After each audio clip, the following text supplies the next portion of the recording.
Lorenzo, let's start with you, as we should, with the producer. How did you first come across this project, and what attracted you to it? 7 years ago, I read a spec script by Kurt Wimmer that just had this great character with this great internal dilemma. And it took a long, long time to get this made, but eventually, we got it made with the exact right person.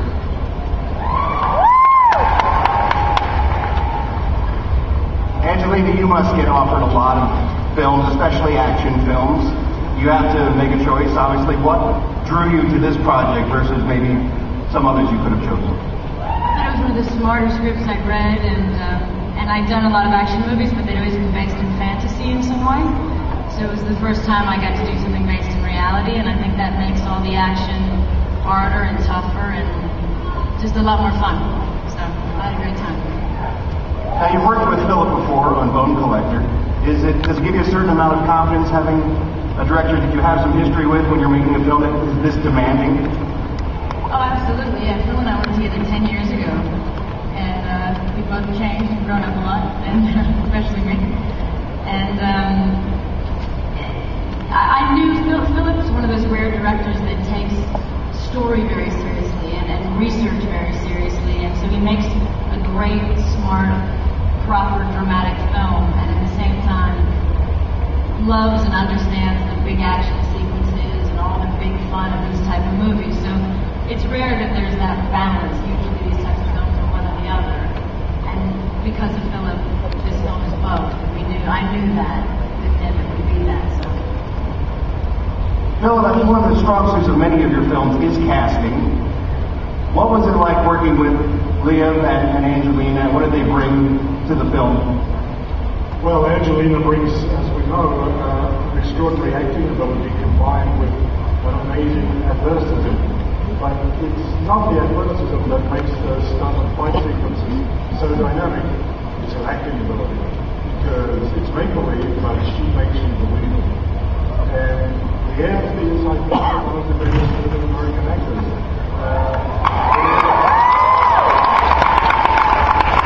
So that was a no-brainer.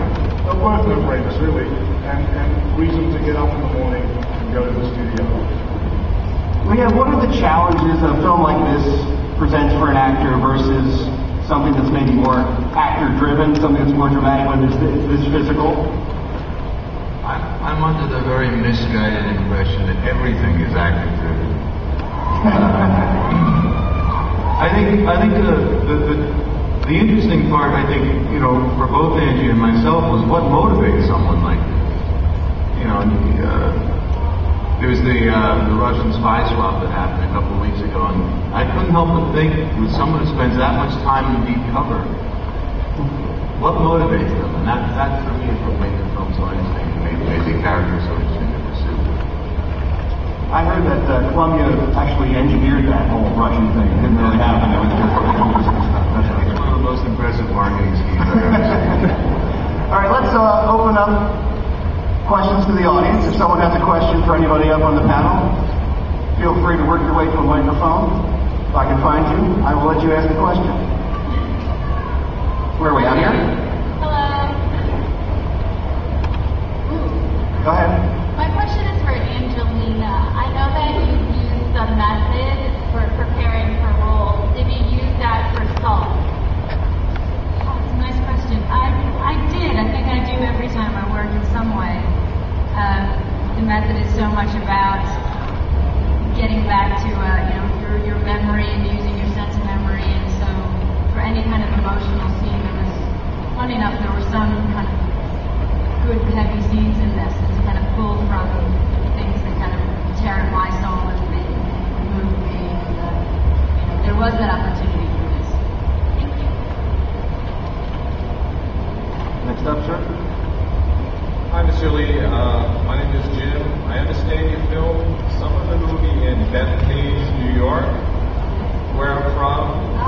And I'm curious, do you have a favorite part of the film or scene where you think it's very integral in the movie or it's very important? I'm sure all the film is, but something you remember specifically.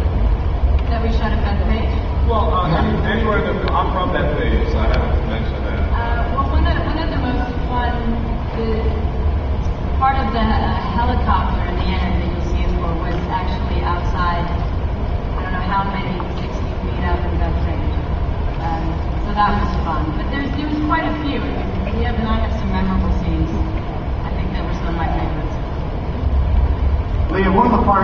film I found most interesting was your relationship with Evelyn Sell, Ted Winter's relationship with Evelyn. Can you talk about that a little bit? Because it changes drastically, obviously, in the film. Yeah, I can't talk about it too much because I don't want to ruin it for anybody, but suffice it to say that Ted takes it very personally when he finds out that Evelyn's, or when he thinks that Evelyn's betrayed him.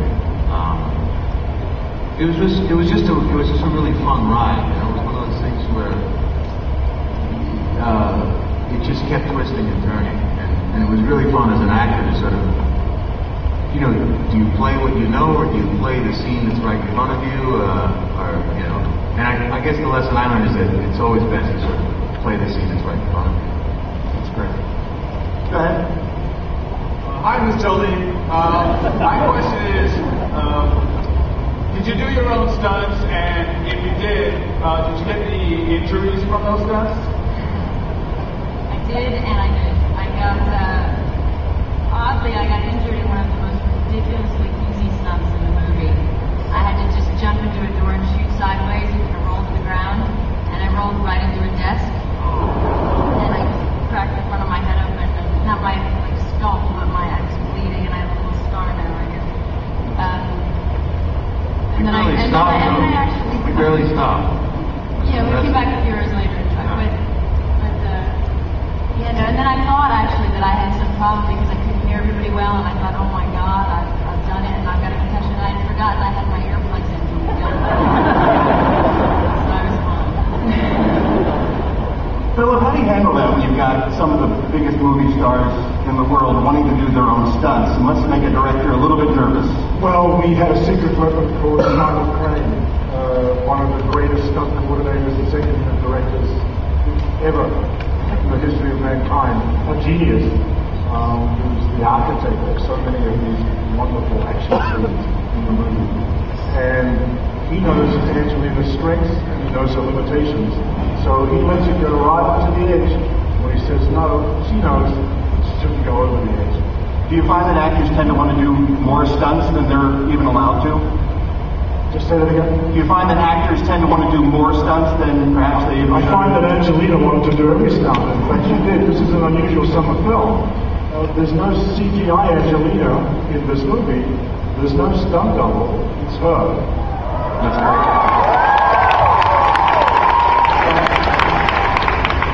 Hi, my question's for Angelina. Hi. I was wondering, you said you did a lot of fantasy action and you wanted to try real reality action. I wanted to know what was the first thing that grabbed you, your interest in saying, I want to do this part? Well, part of it is that I love doing action, and I love doing dramatic films, and I've never really been able to combine them. And as for action, it's sometimes, you know, I've had so much fun doing certain films, but you can get away with so much when it's fantasy. You can bend a bullet, you can jump off something that doesn't really exist, or you can, and you can have fun and you can stretch your imagination. But for this one, it was just such a nice challenge to say, we have to work so much harder to convince the audience that all these things